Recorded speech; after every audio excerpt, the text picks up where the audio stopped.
Bom dia a todos e todas, bem-vindos, bem-vindas mais uma vez à sessão científica da Fiocruz Bahia, que acontece todas as sextas-feiras aqui nesse canal Zoom.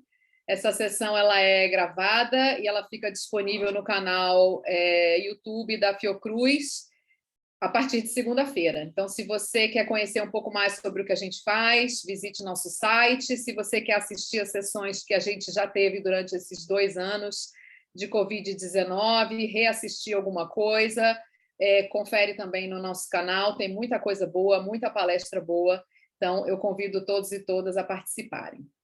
E hoje eu tenho o grande prazer de receber aqui a Karina Bortolucci.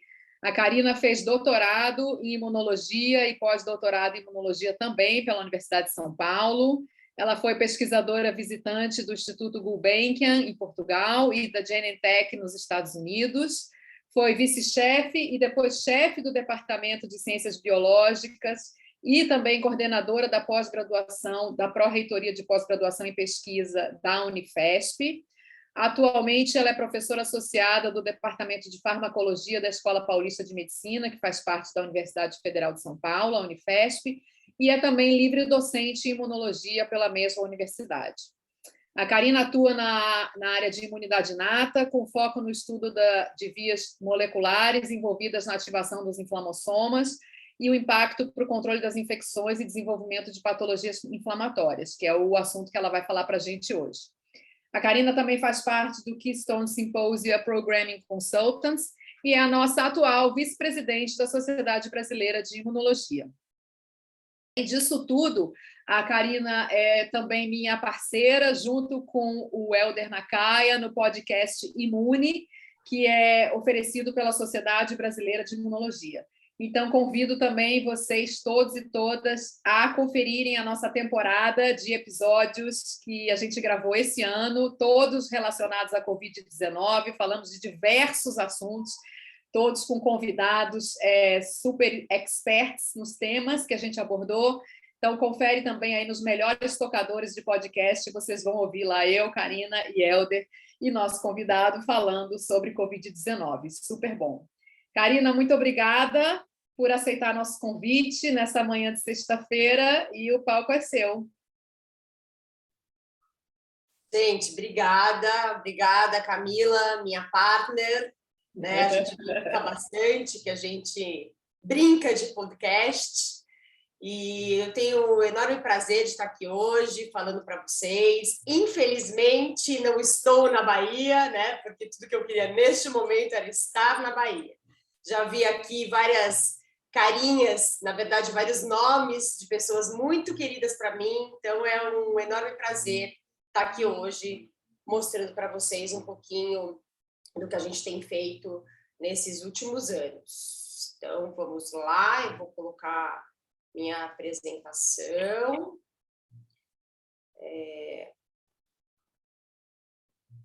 Opa! Espera aí que não foi no lugar certo. Só um segundo.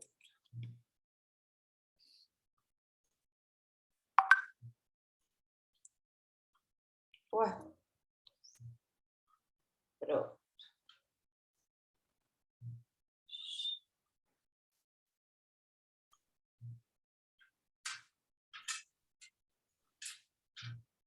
Estão vendo? Sim, perfeito. Tá ótimo. Aí, maravilha. Então, tá bom. Então, hoje eu dividi aqui a minha palestra, eu vou dar uma introdução a respeito do que são os inflamassomas, porque eu não sei qual que é o background aí de todos vocês, né? Vocês podem me interromper a hora que vocês quiserem, e depois eu vou mostrar para vocês um pouco do que a gente tem feito nos últimos anos e discutir um pouco mais sobre os resultados que ainda não estão publicados, tá bom? Então, vamos lá.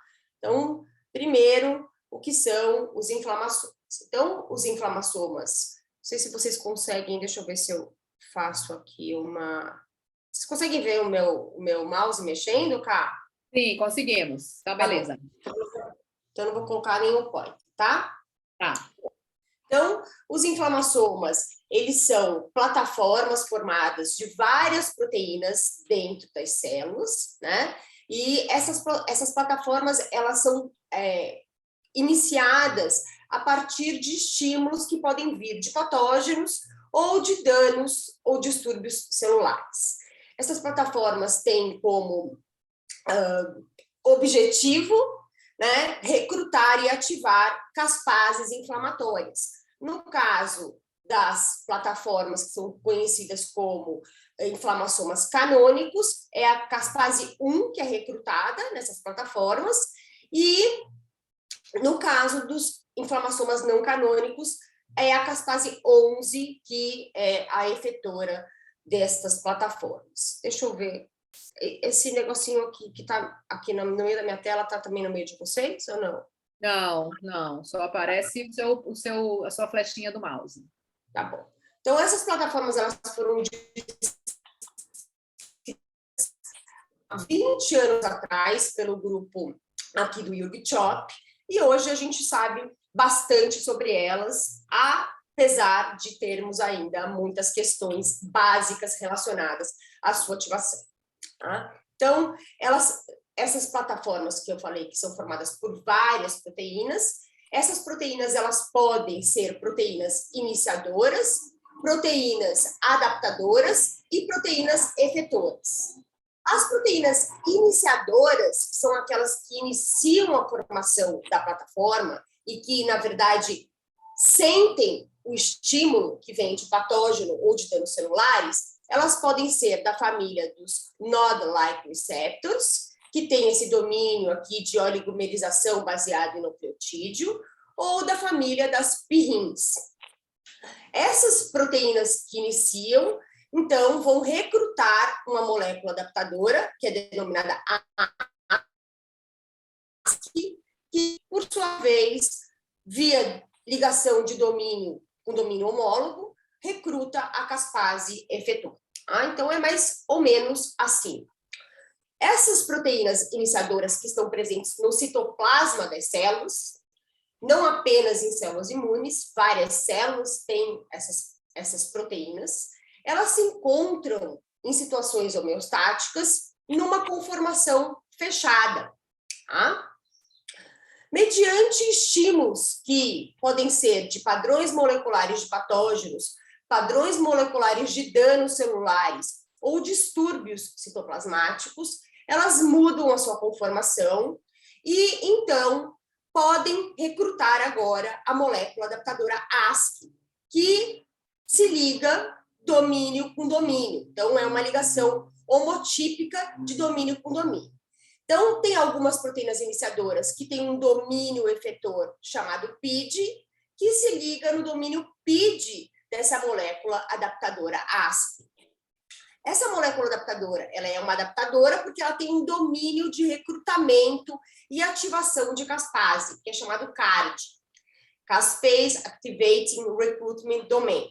E por esse domínio, então, a caspase 1, ela se liga, né, na sua forma ainda imatura, é a procaspase 1, e dentro dessa plataforma, a procaspase 1 se autocliva e se torna uma caspase 1 madura, capaz de clivar e maturar os seus substratos. Os substratos mais conhecidos da caspase 1 são as citocinas inflamatórias, a pro-IL-1-beta e a pro-IL-18, e a gasdermina D, o que a gente vai falar daqui a pouquinho, que é uma efetora de um processo de morte celular muito especial, diferente, chamado piroptose. Então, isso que eu mostrei é, obviamente, um modelo muito simplificado, porque nestas plataformas, sejam elas iniciadas pelos membros da família dos Nod-like receptors ou da família das pirrins, ele envolve uma enormidade de proteínas. Então, várias moléculas adaptadoras são recrutadas para esta plataforma. Tá? Elas se polimerizam. Então, o que a gente pode ver aqui é muito mais claro, né?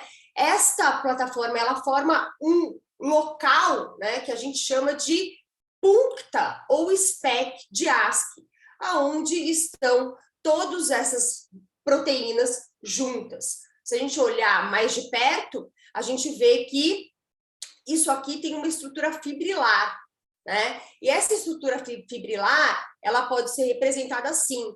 Então, em vermelho, está aqui sendo representado um desses inflamassomas, que é o NLRP3, né? Que está em vermelhinho, é a proteína iniciadora.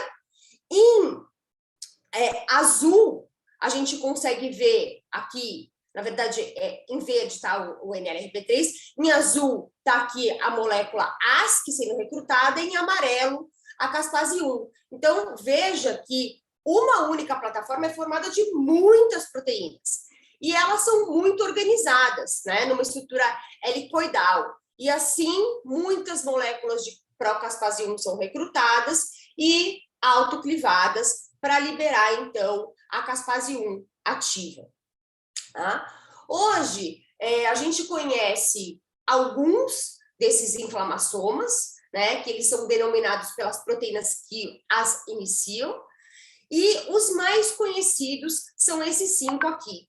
O NLRP1, então, NLR é família dos Node-like receptors, P é o domínio pirim. Então, tem dois inflamassomas principais ou mais conhecidos que tem esse domínio pirim, que é o NLRP1 e o NLRP3. Um inflamassoma também dessa família dos NLRs, que é o NLRC, que ele já tem um domínio CARD, então ele pode recrutar pelo domínio CARD de recrutamento e ativação da caspase diretamente a caspase 1,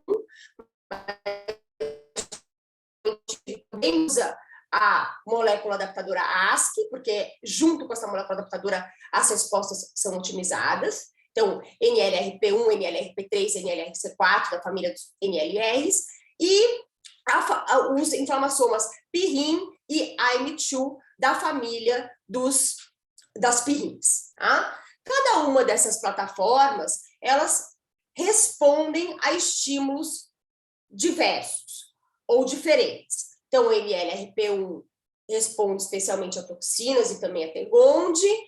O NLRC4 responde especialmente a proteínas bacterianas, sejam elas do flagelo, de bactérias móveis, ou de proteínas presentes em complexos secretórios de proteínas de bactérias patogênicas. Esse inflamassoma PIRIN responde especialmente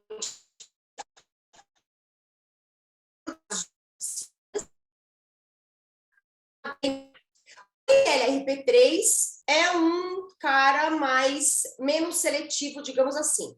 Ele responde a vários estímulos e a gente vai, daqui a pouco, falar um pouco mais sobre quais seriam esses estímulos. Tá? Bom, então, dentro desses 5 inflamassomas, 2 deles são mais estudados e também são os focos dos nossos estudos. Tá? O NLRP3 e o NLRC4.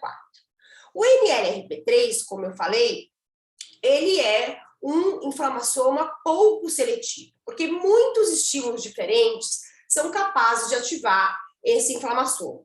Sejam diversos tipos de patógenos, bactérias, vírus, protozoários, fungos ou materiais particulados, adjuvantes, vários estímulos distintos são capazes de ativar esse NLRP3. Então, a gente hoje entende que não são os estímulos em si que se ligam na proteína iniciadora, mas esses estímulos em si causam alterações na célula, e essas alterações na célula são capazes de ativar o NLRP3, então de iniciar a formação desse complexo NLRP3.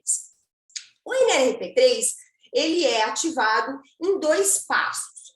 Um primeiro passo envolve a indução da expressão das moléculas, dessas proteínas que compõem a plataforma do NLRP3. Então, citocinas inflamatórias ou Toll-like receptors induzem a expressão de procaspase 1, beta e da própria molécula de NLRP3 e do ASC. Tá? Então, primeiro, uma indução da formação dessas proteínas dentro da célula. Depois, vem o segundo passo, que é o passo da ativação dessa plataforma.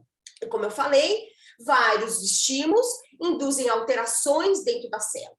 E essas alterações, na verdade, envolvem danos de organelas. Então, a gente sabe, por exemplo, que danos de mitocôndria, por exemplo, seja liberação de DNA da mitocôndria, produção de reativos intermediários do oxigênio da mitocôndria, é capaz de ativar o NLRP3. Danos de lisossoma com liberação de catepsina é capaz de ativar o NLRP3. Influxo de cálcio que vem de organelas, como o retículo plasmático e até do próprio lisossoma, é capaz de iniciar a ativação do NLRP3. Mas um dos estímulos principais, que é hoje conhecido como um grande indutor desse NLRP3, é o desbalanço iônico. Então, por exemplo, saída de potássio da célula é um dos principais estímulos comuns para todos esses patógenos ou materiais particulares. Então, muitos deles induzem um efluxo de potássio, e esse efluxo de potássio está relacionado também com a ativação do NLRP3. Para que esse NLRP3 se oligomeriza, parece que a gente precisa de uma proteína que, junto com essa molécula iniciadora NLRP3, então, é capaz de alterar sua conformação, ligar a molécula adaptadora ASC, que vai recrutar a caspase 1. Já o inflamassoma NLRC4, ele parece ser muito menos randômico, muito mais seletivo, tá? E ele envolve duas proteínas iniciadoras da família dos Nodule-like receptors. Uma molécula é a NAPE. Essa molécula NAPE, até onde a gente entende, ela é a responsável por se ligar, por reconhecer ou se ligar com o agonista, que no caso desse inflamassoma, os mais conhecidos, como eu já adiantei, são proteínas de bactérias, como a flagelina, que está no flagelo de bactérias móveis, ou proteínas, por exemplo, ROD e NIDL, que são proteínas que estão presentes no complexo secretório de bactérias patogênicas, que jogam essas proteínas dentro da célula. Então, a partir do reconhecimento dessas proteínas, é recrutado a outra molécula da família dos Nodule-like receptors, que é a NLRC4. A NLRC4, como eu falei, tem um domínio CARD, que é capaz de recrutar diretamente a procaspase 1. Mas esse domínio CARD também pode recrutar a molécula adaptadora ASC. Então, via domínio CARD com CARD, é capaz de recrutar a molécula ASC. A molécula ASC, então, pelo domínio pirim, se liga, deixa livre o domínio CARD para recrutar a procaspase 1. Tá? Então, dessa forma, essa plataforma aqui formada pelo NAPE e NLRC4, até onde a gente entende, a gente vai ver que não é muito assim, ela é mais seletiva para proteínas de bactérias. Tá?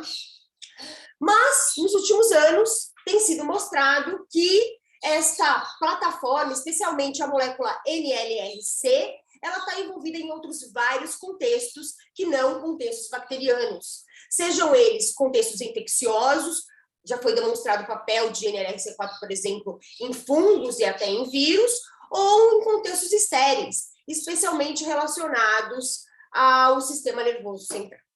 Tá? E por que isso acontece, a gente ainda não sabe, mas outras vias de ativação desse NLRC4 têm sido proposta. Uma delas, que na verdade hoje a gente não acredita que seja muito responsável por toda essa esse envolvimento do NLRC4 em contextos diferentes, que é a fosforilação dessa proteína aqui, PKC. Então, parece que essa fosforilação dessa proteína PKC é capaz de ativar a plataforma NLRC4, porque não foi mostrado o papel do NAPE, mas independente do ligante, independente de ter ali um ligante de bactéria. Nosso grupo também mostrou que os estímulos que são indutores de NLRC4 é capaz de induzir um dano de lisossoma por liberação de catepsinas, e essas catepsinas são capazes também de modular esse inflamassoma NAPE NLRC4, muito parecido com o que acontece com o NLRP3. Tá? Então, dito isso, esses são os mecanismos hoje mais conhecidos para ativação dessas plataformas, e quando elas funcionam, que recrutam a caspase 1, a caspase 1 é capaz de induzir a clivagem dos seus substratos ProIL-1-beta e ProIL-18, duas citocinas muito inflamatórias que precisam ser clivadas pela caspase 1 para serem liberadas, porque elas são produzidas como procitocinas, então elas não conseguem ser secretadas pela via tradicional de secreção de proteínas que envolve o complexo de Golgi. Tá? Então, elas precisam ser clivadas pela caspase 1 para serem secretadas. O outro substrato é a gasdermina, uma proteína que foi descrita mais recentemente, em 2015, como sendo a proteína efetora da morte inflamatória chamada piroptose. Então, essa gasdermina dela é clivada pela caspase 1. Quando ela é clivada, ela pode deixar para trás, então, liberar o domínio inibitório, que é o domínio C-terminal, e o domínio N-terminal se insere na membrana, pelos lipídios internos da membrana da célula, e assim se polimeriza, se oligomeriza para formar um poro.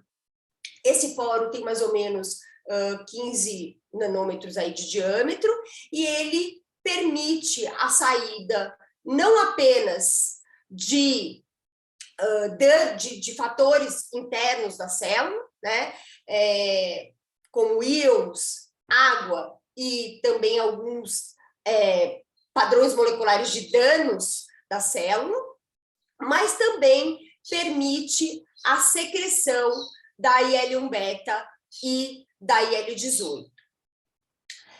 Esta saída aqui de íons leva a célula a uma lise, né? Então, a célula acaba morrendo, e morrendo de uma maneira um pouco escandalosa, porque a célula explode. Hoje a gente sabe que só a gasdermina não é suficiente para fazer com que a célula sofra essa lise. Então, esse ano, o grupo do Vishwadixit descreveu uma outra molécula, que é a ninjurina 1, que essa é a molécula responsável por fazer a lise da célula. Então, mesmo que a célula morra, ela precisa da ninjurina para, de fato, sofrer uma lise, né? Mas essa saída toda faz com que a célula morra e libere o conteúdo dela intracelular. Então, é uma morte muito inflamatória. E essa morte inflamatória, ela tem sido relacionada com o controle de infecções, porque é uma morte que acontece de uma maneira rápida. Então, como ela acontece de uma maneira rápida, ela faz com que haja uma perda rápida do nicho de replicação de patógenos. Então, imaginando que uma bactéria se replica aí e pode dar origem a progenes em questão de minutos, então, se essa casinha da bactéria ela é destruída, essa bactéria perde a comidinha e a proteção para continuar se replicando. De uma maneira geral, o que a gente hoje entende é que essas bactérias, né, que perderam, ou esse patógeno que perdeu aí a casinha, ele fica preso num pedacinho de membrana, que é chamado PIT, Pore Induced Traps. sei lá, rede induzida por poro. Então, ele fica preso nesse pedaço de membrana e isso facilita a fagocitose ou a degradação por fagócitos que estão presentes nesse ambiente. E esses fagócitos presentes nesse ambiente também são recrutados por todo esse contexto inflamatório que envolve não apenas a IL-1-beta e a IL-18 que foram secretadas nesse momento, mas também todos os outros DAMPs, como, por exemplo, HMGB1 e IL-1-alfa, que são capazes de ativar esses fagócitos. Tá? Então, isso tem sido claro, especialmente em contextos bacterianos. Ok? Então, ativação de inflamassomas, secreção de várias citocinas inflamatórias e morte celular inflamatória. Portanto, tudo isso tem consequências para o hospedeiro. Consequências que podem trazer um lado bom ou consequências que podem ser altamente destrutivas. Então, pelo lado equilibrado da ativação dos inflamassomas, a gente tem o papel deles no controle de diversas infecções. Por outro lado, a sua ativação desequilibrada leva a uma série de patologias inflamatórias, sejam elas de cunho de transtornos neuropsiquiátricos, doenças neurodegenerativas, doenças metabólicas, patologias inflamatórias crônicas, tumores e assim por diante. Tá? Nosso grupo tem estudado o lado equilibrado dos inflamassomas nos últimos anos. Então, a gente tem olhado para os inflamassomas num contexto de controle de infecções.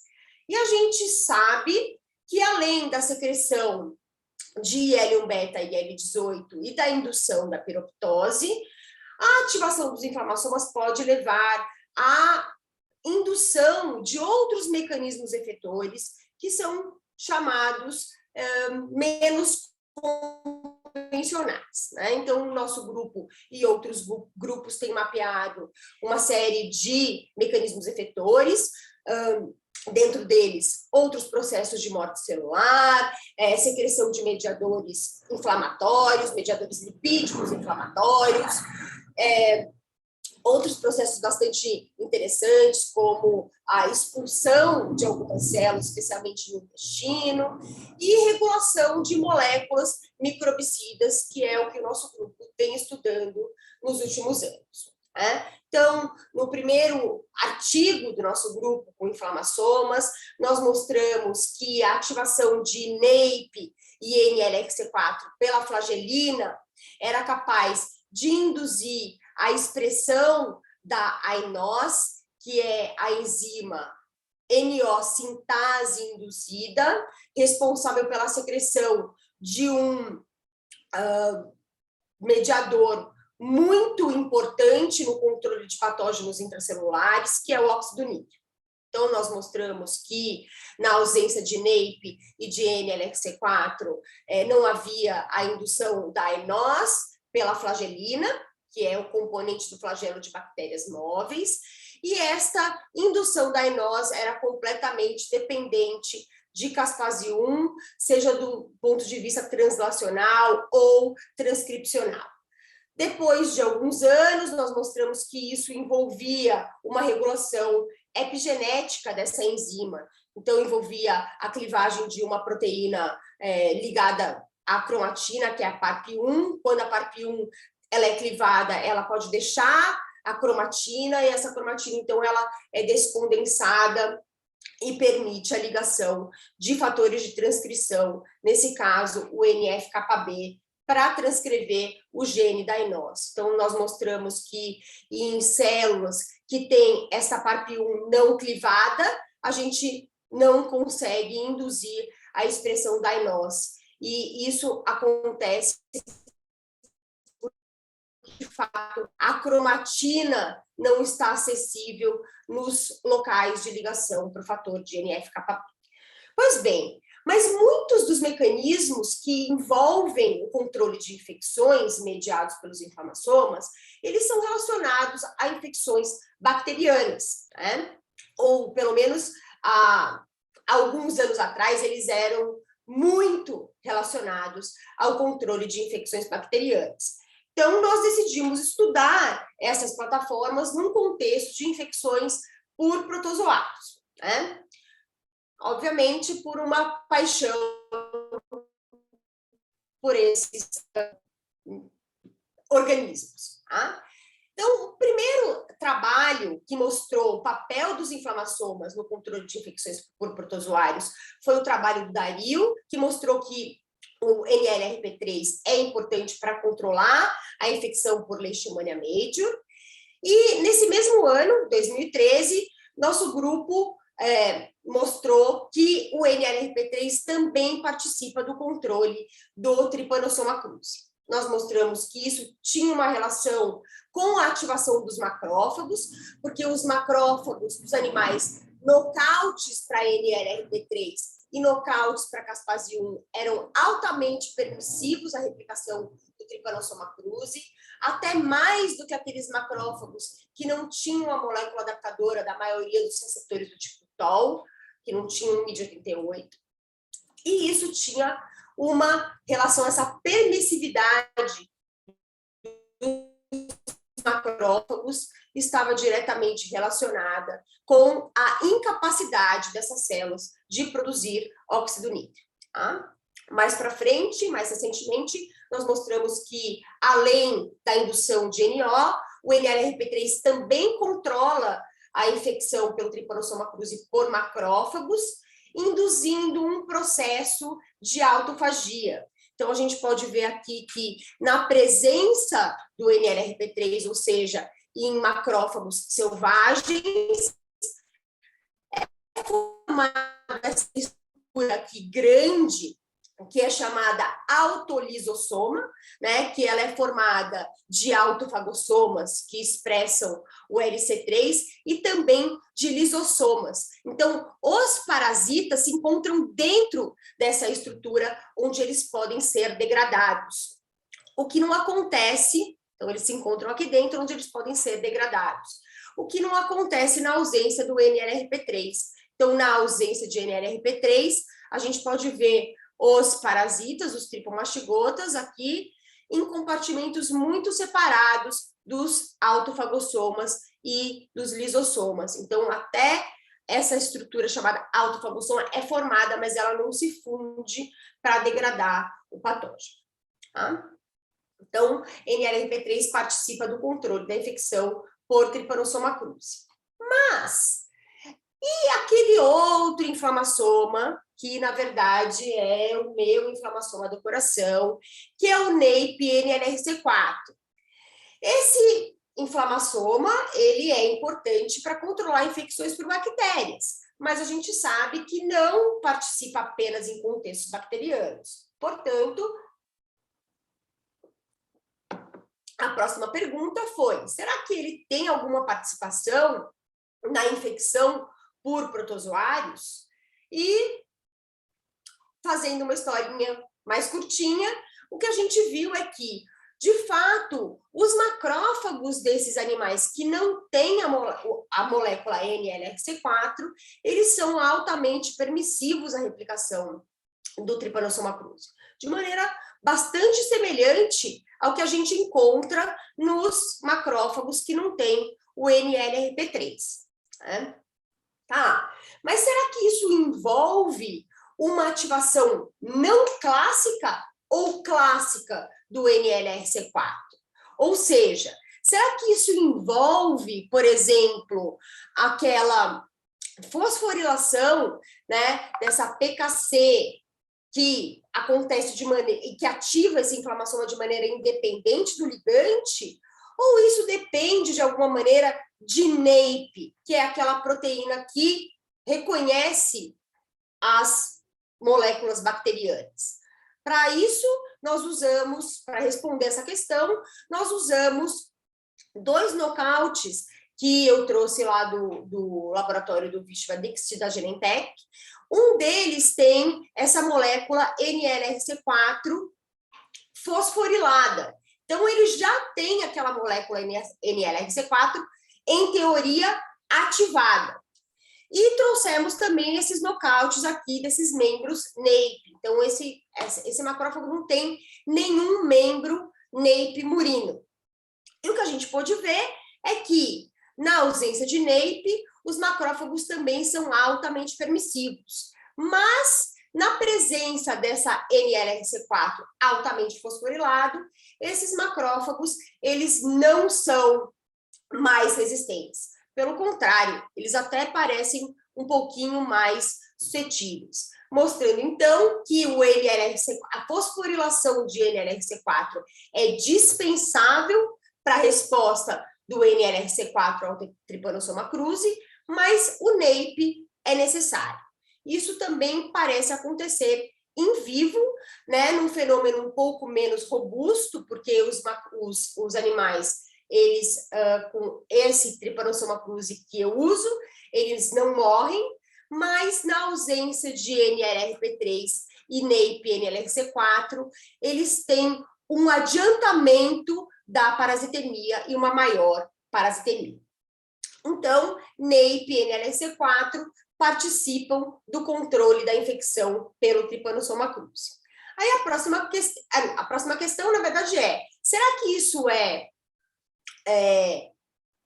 em resposta ao Trypanosoma cruzi ou isso é genérico para protozoários? Então, nós fomos avaliar se existia algum envolvimento do NAPE e NLRC4 na resposta de toxoplasma. Porque a gente viu que, ao contrário do Trypanosoma cruzi, a indução de L1-beta, no caso do toxo, não depende de NAPE e NLRC4. Então, o NLRP3 tem um pouco menos de L1-beta, como já foi demonstrado por outros grupos, mas na ausência de NAPE e de NLRC4, a gente não tem menos L1-beta. Pelo contrário, na ausência de NLRC4, parece que a gente tem até uma maior secreção de IL-1-beta. Então, isso acontece de alguma maneira direcionado para o Trypanosoma cruzi. Mas como será, né, que o Trypanosoma cruzi ativa esse inflamassoma NAPE e NLRC4? Então, a primeira coisa que a gente foi avaliar é se antígenos do Trypanosoma cruzi era capaz de induzir respostas do inflamassoma. E a gente viu que nem antígenos solúveis dos parasitas, nem os parasitas mortos e nem vesículas extracelulares secretadas por esses parasitas era capaz de induzir resposta de inflamassoma. Nesse caso, eu estou mostrando só IL-1-beta para vocês. Ao contrário do que a gente vê com os tripomastigotas vivos, sugerindo, então, que talvez alterações que esse parasita faz dentro da célula possam estar relacionadas com a ativação de NAPE e NLRC4. Então, vamos ver aquelas vias comuns já descritas para ativação do NLRP3. E vimos que, inibindo o efluxo de potássio ou inibindo a geração de reativos intermediários do oxigênio da mitocôndria, a gente não tinha nenhuma alteração na secreção de L1-beta em resposta ao Trypanosoma cruzi. Ao contrário da inibição das catepsinas. Então, ao inibir catepsinas lisossomais, a gente perde a resposta do Trypanosoma cruzi relacionado a inflamassomas, né? Então, de fato, as catepsinas parecem estar relacionadas com a resposta do Trypanosoma cruzi, com a indução da ativação de inflamassomas pelo Trypanosoma cruzi. O que é importante que a gente fale aqui é que, na verdade, o Trypanosoma cruzi, ele usa, né, os lisossomos para entrar dentro da célula. Então, a primeira pergunta que a gente se fez, quando a gente viu esse resultado, foi: será então que ao inibir catepsinas, a gente está inibindo a invasão das células pelo Trypanosoma cruzi? E não, isso, na verdade, parece não estar acontecendo, porque que em tempos iniciais, o que a gente vê que na presença ou ausência dos inibidores, o número de parasitas dentro da célula é muito parecido. Tá? E as catepsinas já foram descritas como moduladoras dos inflamassomas NLRP3, então a gente quis saber se de fato elas estavam conseguindo inibir mesmo o inflamassoma NLRC4.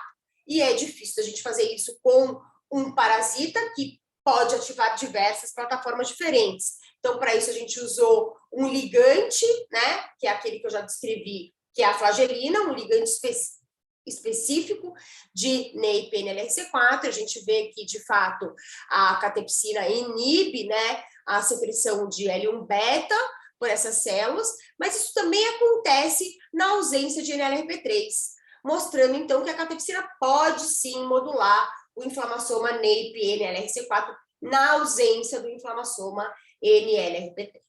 Então, o Trypanosoma cruzi ativa NEIP, aparentemente NEIP-NLRC4, de maneira a depender de catepsinas. Não sabemos ainda exatamente qual é o mecanismo que essas catepsinas estão agindo para permitir a ativação dos inflamassomas pelo Trypanosoma cruzi. Tá? Estamos estudando isso no laboratório.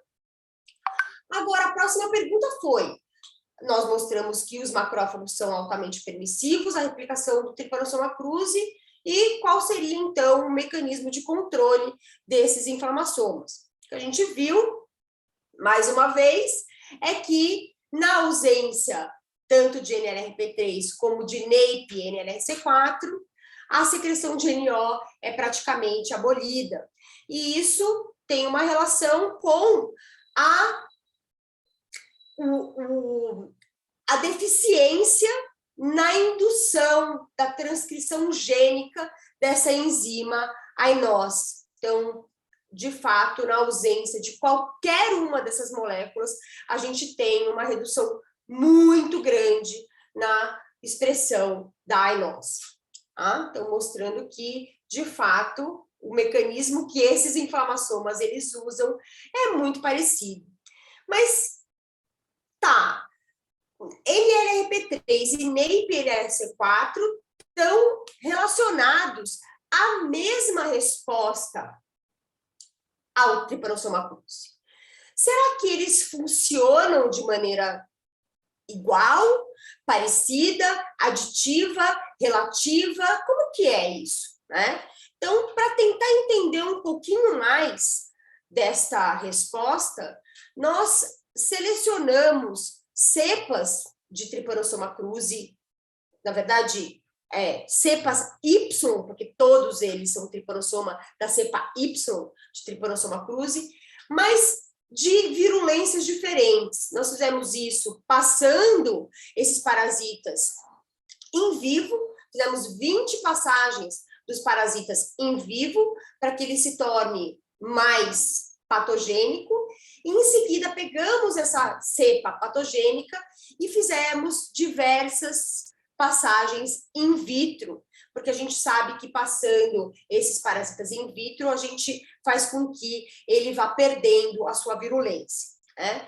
E, de fato, é o que acontece. Então, aqueles parasitas que foram obtidos em vivo, eles são altamente replicativos dentro de macrófagos.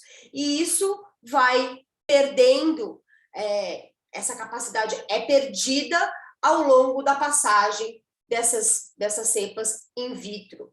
Isso, interessantemente, tem uma relação bastante direta com as respostas dos inflamassomas. Então, veja que nessas cepas bastante replicativas dentro do macrófago, a gente não vê indução de L1-beta e NO, como se essas cepas patogênicas conseguissem se replicar, porque elas estão, na verdade, inibindo as respostas dos inflamassomas. Então, a pergunta foi: será que nessas cepas patogênicas existe aqui uma inibição maior ou de NLRP3 ou de NEIP-NLRC4? Ou, ao contrário, nas cepas menos virulentas, né, onde o macrófago é mais permissivo, onde não tem a inibição das respostas dos inflamassomas, será que aí eu consigo, sem essa inibição, ver uma hierarquia entre esses inflamassomas?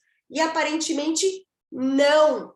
Então, NLRP3 e NLRC4 parecem ser igualmente necessários para a secreção de NO em resposta ao Trypanosoma cruzi, seja em resposta a cepas altamente virulentas ou aquelas menos virulentas.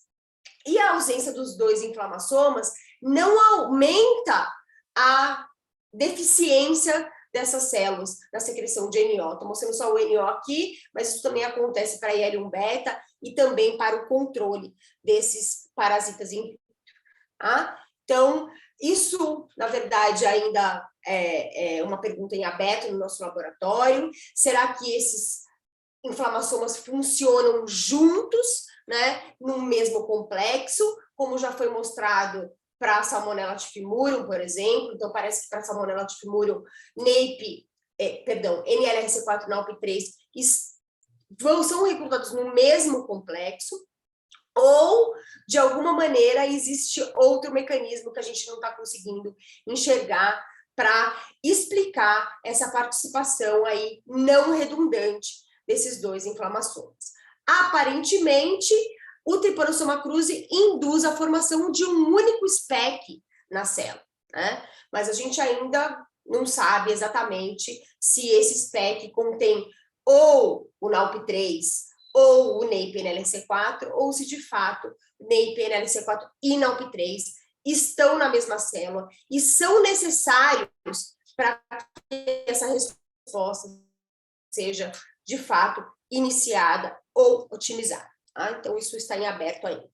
Então, de uma certa maneira, o que a gente mostrou aqui é que NAPE-NLRC4 participa da resposta do Trypanosoma cruzi, isso envolve a ação das catepsinas e participa desse controle por um mecanismo envolvendo, então, a indução da INOS e secreção de NO.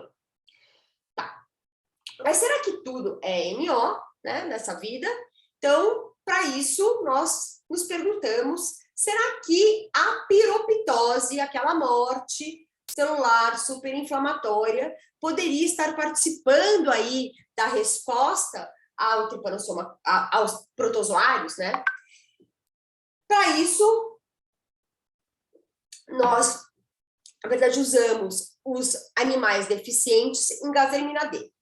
E a gente sabe que a Gazermina D, ela não está relacionada apenas a essa morte da célula, né? Mas ela é necessária também para uma resposta inflamatória. Então, muitas vezes, a célula nem morre e ela continua secretando citocina. E como ela é incapaz de morrer, ela entra num estado que a gente chama de hiperativação, né? Então, a descrição dessa proteína é mais recente, então tem poucos trabalhos relacionados com o papel mesmo da Gazermina no controle de infecções, que tem muito relacionado a controle de infecções por bactérias e também por vírus, e muitíssimo pouco relacionado por infecções por protozoários. Então, a gente foi se perguntar se essa molécula teria alguma participação aí no controle dessas infecções. Então, primeiro caracterizamos as células desses animais nocautes, em resposta a um agonista clássico dos inflamassomas, do inflamassoma NLRP3, que é a nigericina. Então, vimos, obviamente, que a Gazermina não é clivada, ela não está presente, né, nessas células. As células sem Gazermina são mais resistentes à morte, em resposta à nigericina, então os macrófagos selvagens morrem, os Gazermina D nocautes não morrem, e de fato isso tem um reflexo na secreção de IL-1 beta e de caspase 1 ativa. Então, caspase 1 ativa e IL-1 beta são praticamente ausentes nas células dos animais nocautes para Gazermina D, ao contrário do que a gente vê nos animais selvagens. Portanto, vamos olhar essas células em resposta ao protozoário, né, aos protozoários. Então, usamos, neste caso, o Toxoplasma gondii. e vimos que o Toxoplasma gondii é sim capaz de induzir a clivagem da gazemina D. E também essas células me parecem mais resistentes à morte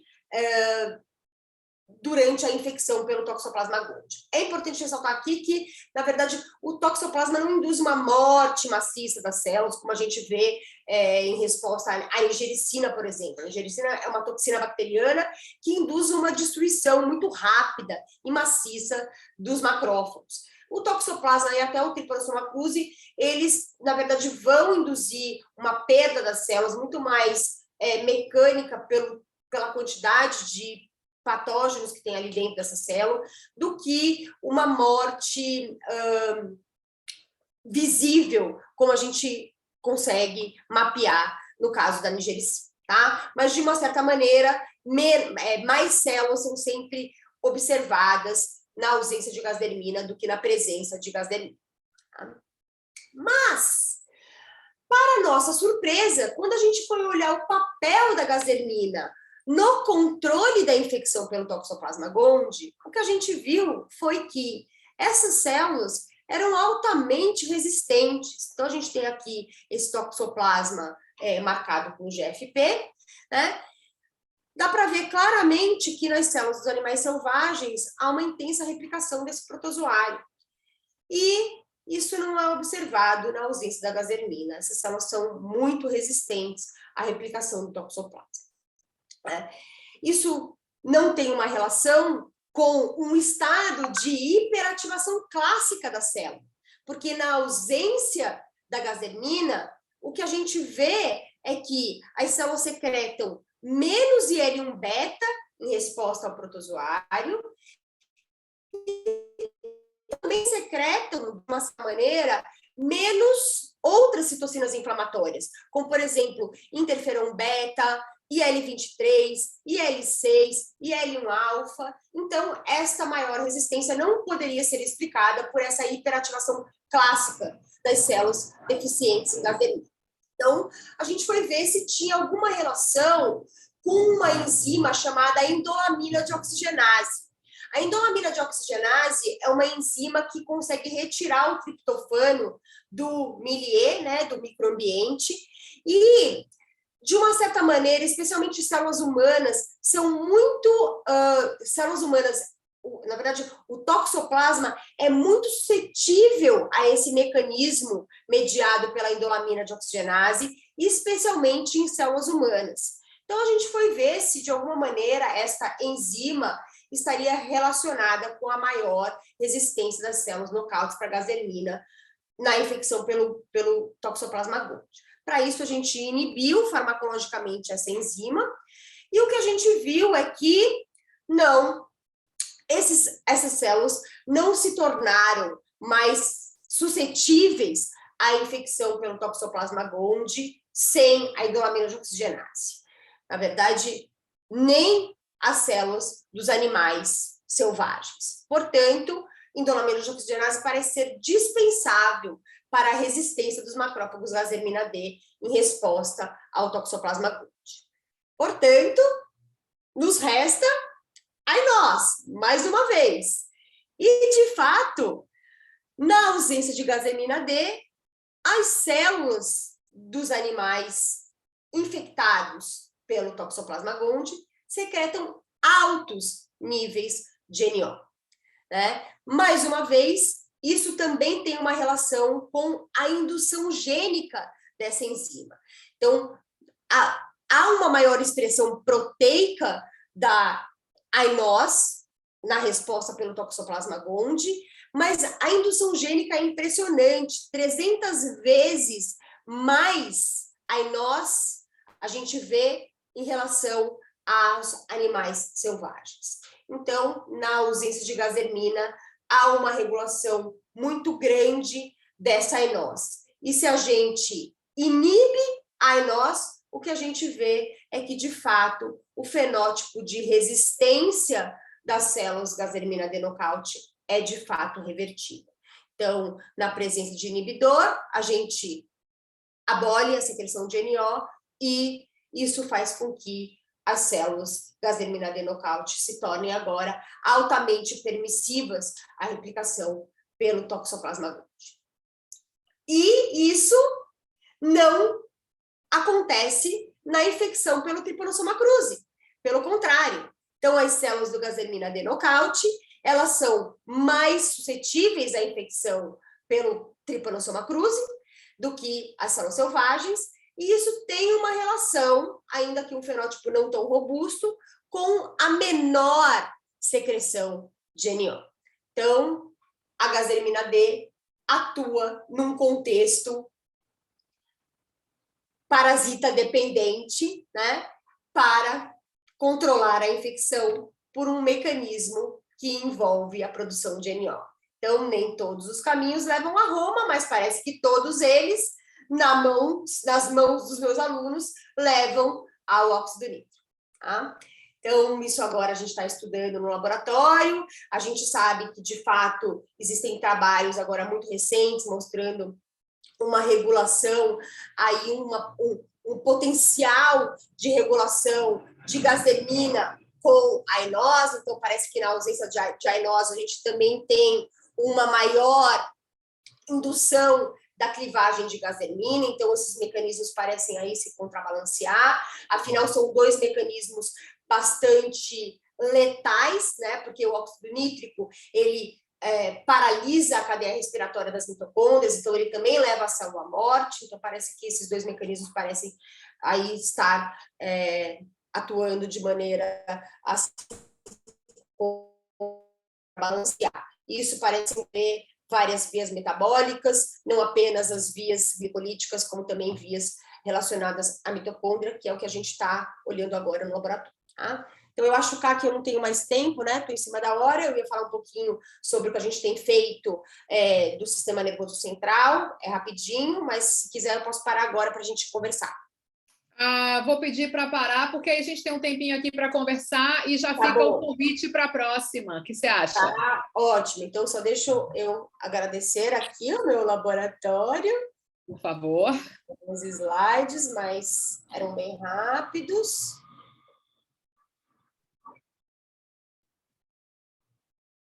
Então, agradecer aqui meu laboratório, agora um laboratório novo, sendo reconfigurado, né, especialmente no espaço físico.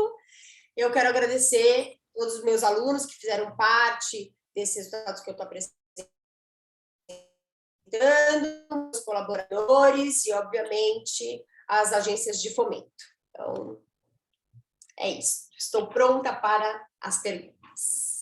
Muito obrigada, Karina. Foi assim, gostei demais, sobretudo da sua parte de introdução, que eu me senti aqui na sala da graduação, ouvindo a sua aula, fiquei tão feliz. Eu falei, ai, gente, quando alguém dá uma aula boa, é realmente sensacional, né? Realmente faz a gente entender tanta coisa. Eu queria dizer duas coisas antes de começar com as perguntas, que quando eu introduzi a Karina, eu esqueci de falar uma atribuição dela, que ela é yogini. Yogini é uma pessoa formada em yoga, então aquele slide que vocês viram que ela comparou a yoga com a vodka, era ela mesma, a doutora ali naquele asana. Então, assim, para vocês verem que os cientistas, eles nem sempre revelam todos os seus talentos, né? A gente tem que descobrir um pouco. Queria também chamar a atenção, antes das perguntas, para a edição da Science de agora, que tem uma revisão sobre inflamação. Tem uns 4 ou 5 artigos sobre inflamação, a capa está bem assim, bacana, então convido também vocês para lerem, que eu acho que é uma boa atualização. Das perguntas, então, a primeira pergunta aqui foi da Cláudia, então, vários parabéns, muitos elogios, obrigada, parabéns, lindo. A primeira pergunta dela você já respondeu durante falar, se há diferença na ativação dos inflamossomas dependente das cepas de T. cruzi. E aí você comentou isso, né, dos experimentos. Eu, na verdade, comentei com relação à mesma cepa de Y, né? Eu não olhei para outras cepas, para Silvio, para CL, essas outras cepas a gente não olhou, a gente não estudou, mas claramente existe uma diferença. E, na verdade, o Trypanosoma cruzi ele é bem complexo, porque vocês viram, algumas passagens in vitro faz com que a resposta da célula seja totalmente diferente. Então, a gente tem até discutido isso no âmbito do INCTV, de tentar fazer um banco, né, de tripos, porque o meu tripo Y é diferente do tripo Y do Gazinelli, que é diferente do tripo Y do Sérgio. Então, o que a gente tem feito no meu laboratório é expandir a mesma passagem, um monte, e usar os experimentos até o final das respostas com esse mesmo bet, porque certamente a resposta é muito variável. Interessante, realmente. Aí depois a Cláudia fez outra pergunta, que é se tem alguma ideia dos mecanismos de gasdermina em células humanas. Então, não tenho, mas em relação ao toxo, o que a gente sabe é que as células humanas respondem de uma maneira muito diferente, né, às células murinas. Porque o toxo, ele é muito adaptado a viver em camundongos, né? Porque ele vai precisar alimentar o hospedeiro definitivo, que é o gato. Então, as células humanas, elas têm mecanismos de resistência do toxo muito diferentes das células dos murinos. Então, a gente ainda não conseguiu abordar isso. A gente viu, por exemplo, que a endolamina de oxigenase, que é super importante para controlar toxo em células humanas, não tem papel aqui nessa resistência. Então, isso é uma coisa a ser avaliada. Eu não tenho ideia.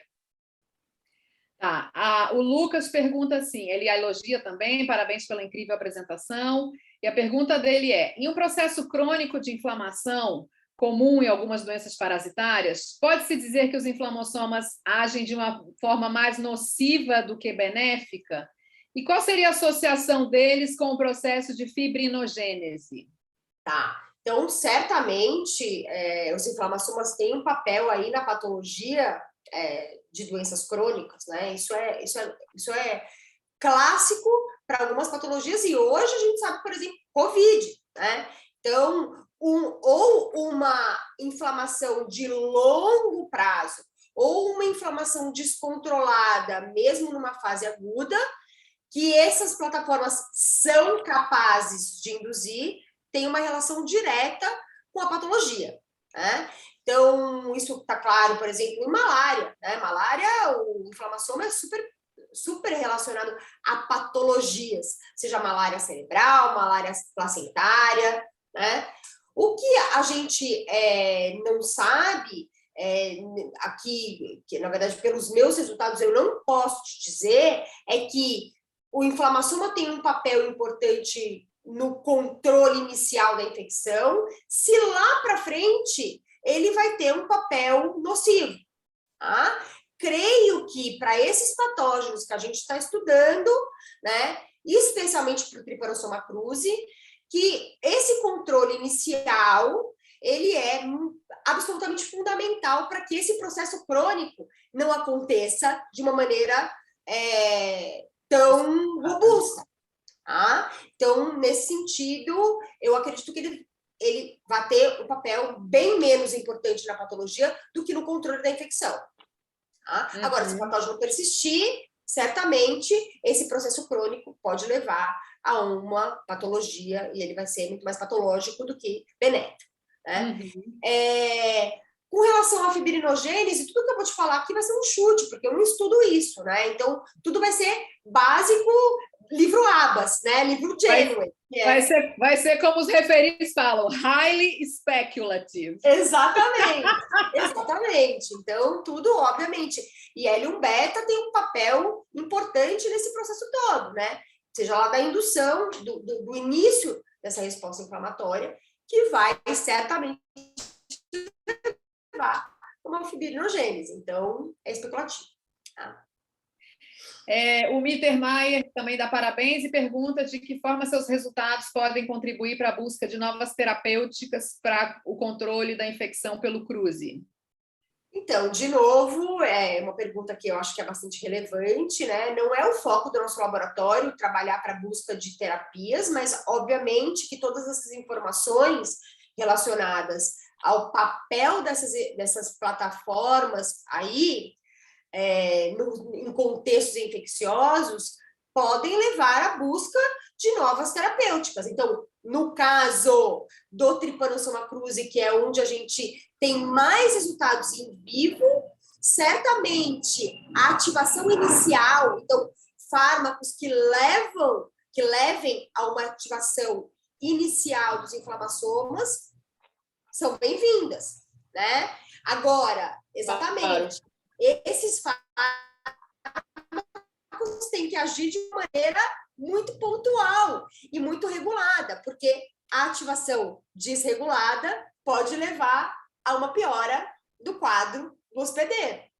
Então, é especulativo. É isso. Eu acho que todas essas moléculas são alvos de ferramentas terapêuticas, seja o NLRP3, o NAP-NLRC4, no caso, na verdade, os dois, né, porque tem que inibir os dois, né, seja a própria gazelimina D, ou as citocinas inflamatórias que já têm sido estudadas como terapias em muitas patologias, inclusive liberada para algumas outras, para patologias autoinflamatórias.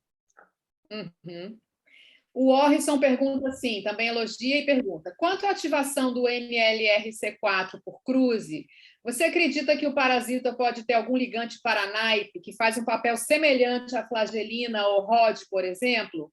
Ou você acredita que é algo semelhante a NLRP3, no qual o estresse celular leva à ativação, uma vez que já está descrita a ativação do NLRC4 na ausência de patógenos?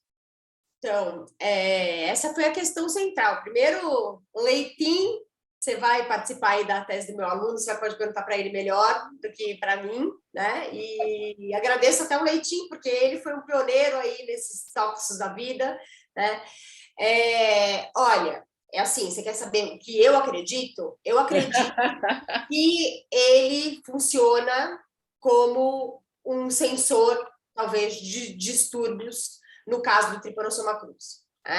Mas eu não descarto a possibilidade de ter algum ligante de de Trypanosoma cruzi capaz de se ligar a algum desses NAPs.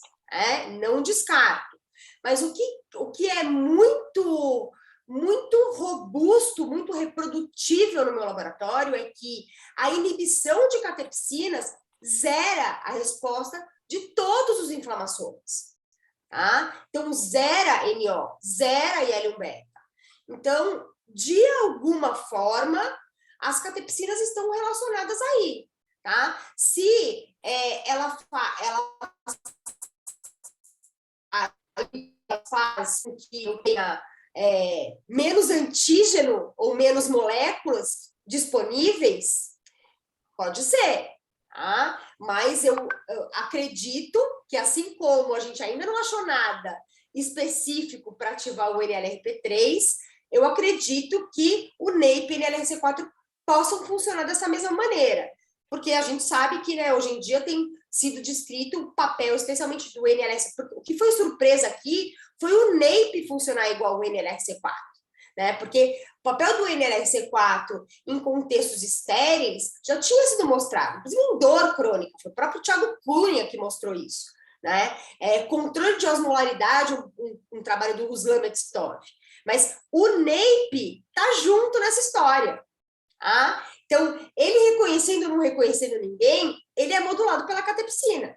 Então, eu acredito muito mais num contexto de distúrbios citosólicos do que num ligante receptor, tá? Pelos dados que eu tenho até hoje. Pode ser que eu mude de ideia. Até porque, se você for pensar, né, quer dizer, para uma plataforma inata, para mim faz muito sentido que sejam alterações dentro da célula que vão ativar essas plataformas, porque senão você teria que reconhecer, assim, ter um reconhecimento de tudo, ou teria que ter moléculas, assim, sei lá, direcionadas para tudo isso. Não faz mais sentido que sejam distúrbios gerais que mas eu acho que faz ficam. sentido, porque tem algumas plataformas, por exemplo, o iMeToo, ele é super ligante, porque ele Sim, liga sim, DNA. Né? sim, Não é uma coisa específica, mas é um padrão molecular. Então, sim, sim. receptores inatos respondem a padrões moleculares. Então, o iMeToo, por exemplo, inibe catepsina, não faz nada. Tá? Porque ele precisa, ele liga mesmo, aparentemente. O NAPE também liga essas proteínas, já foi mostrado em trabalhos muito bem feitos, né? Então, que o NAPE é capaz, e é, de uma certa maneira, específico para padrões. Por exemplo, NAPE 5,6 liga a flagelina, NAPE 1 liga, NAPE, o único NAPE em humanos liga a flagelina também, então, outros NAPEs, NAPE 2 liga proteínas que vêm do complexo secretário. Então, quer dizer, de uma certa maneira, tem uma especificidade para padrões, como acontece para os outros receptores da imunidade inata, né? Só que a imunidade inata também tem que estar preparada para, de uma certa maneira, reconhecer Sim. né? Não apenas uma estrutura de dano celular, mas também distúrbios celulares. E eu acredito que essas plataformas funcionem dessa forma, entendeu? Então, eu estava pensando assim que o distúrbio celular talvez é o padrão mais padronizado de todos os padrões, assim, porque, enfim. Eu queria perguntar o seguinte: você acha que em vivo esses receptores eles atuam simultaneamente, assim, tudo é ativado ao mesmo tempo? Porque a gente faz os experimentos, a gente nocauteia um ou outro, ou os dois juntos e vê o efeito ali, mas na natureza, eu penso assim, você pode ter tudo isso sendo ativado simultaneamente, se o ligante ativa todos, ou tem um certo balanço assim? Então, essa é a questão que assim, a minha questão de $1 bilhão, né?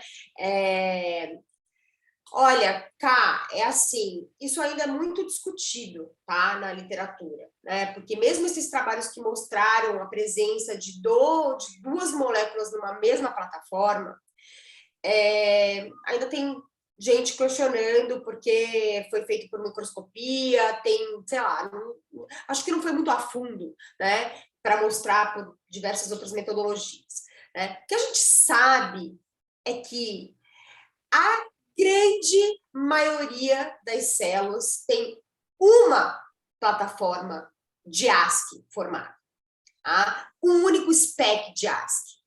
Então, ou cada célula está recrutando um tipo de inflamassoma, um tipo de molécula iniciadora, ou eles todos estão indo para a mesma plataforma. Ah, que legal! Tá? No final, a resposta vai ser a mesma. Sim, sim. O downstream event vai ser esse. É isso. Isso eu não sabia. Muito legal, muito legal. E acho que era isso aqui as perguntas. Então, o Orson disse que vai perguntar para o seu aluno, que concorda com você que também deve ser algo indireto, relacionado a estresse, e a Cláudia, depois na nossa discussão aqui, falou que se forem as catepsinas, haveria um padrão para muitos patógenos. Sim, haveria, porque especialmente os patógenos que ou evadem, né, essa fagocitose, né, ou, de fato, como o Trypanosoma cruzi, usam o próprio lisossoma para fazer na célula. Então, esse seria um padrão muito interessante. É isso. Gostei muito também da sua pontuação sobre o toxoplasma e o cruz e a questão do toxoplasma e adaptação ao camundongo, porque quando você mostrou, eu falei, gente, é totalmente diferente, mas a gente esquece essa questão do próprio ciclo do tóxico, né? Totalmente diferente. E é muito louco, porque assim, o toxo ele tem um potencial, especialmente de detonar a mitocôndria, muito maior do que o trico. Né? E a mitocôndria, a gente sabe, né, que hoje o metabolismo, cara, influencia demais respostas inflamatórias, mas influencia demais a resposta relacionada às inflamações. né? Então, pode ser que a resposta dessa diferença esteja aí. Ótimo. E com essa deixa, eu já convido todos e todas a irem ao Congresso da Sociedade Brasileira de Imunologia de 2022, que tratará do tema imunometabolismo, o tema do momento. Então, você que come seu brigadeiro e acha que isso só influencia na sua dieta, pense de novo. Então, eu vou convidar todo mundo. Queria agradecer a Karina de novo aqui pela aula, revisão e pela palestra. E queria agradecer a Karina também pelo entusiasmo, porque eu fico muito feliz quando a pessoa responde assim e fala forte, entusiasmada. Acho que contagia demais quem está assistindo, sobretudo aqui nesse modo virtual. Então, queria te agradecer por essa energia aí da sexta-feira também, para a gente começar bem. Então, a gente volta na semana que vem, na sexta-feira, com uma outra palestra. Karina, muito obrigada de novo. E queria também deixar uma menção aqui, que ontem foi o Dia de Ação de Graças, a gente não comemora aqui no Brasil, mas eu acho que é um dia importante, em virtude de tudo que a gente está vivendo, a gente ser muito grato e grata à nossa saúde, à possibilidade de continuar fazendo ciência, continuar trabalhando e continuar interagindo e conversando sempre no melhor dos espíritos. Então, vou deixar essa mensagem aqui também. Muito obrigada, Karina. Muito bom dia a todos e todas. Obrigada, gente. Obrigada por assistirem. Obrigada, amigos, por estarem aqui. Beijo, Claudinha. Beijo para todos. Beijo, Barralzinho. Beijo, Cacá. Beijo, Leitinho. Beijo, todo mundo. Beijo, Vá. Beijo. Tchau, tchau. Tchau. Bom dia. Beijo. Tchau, tchau.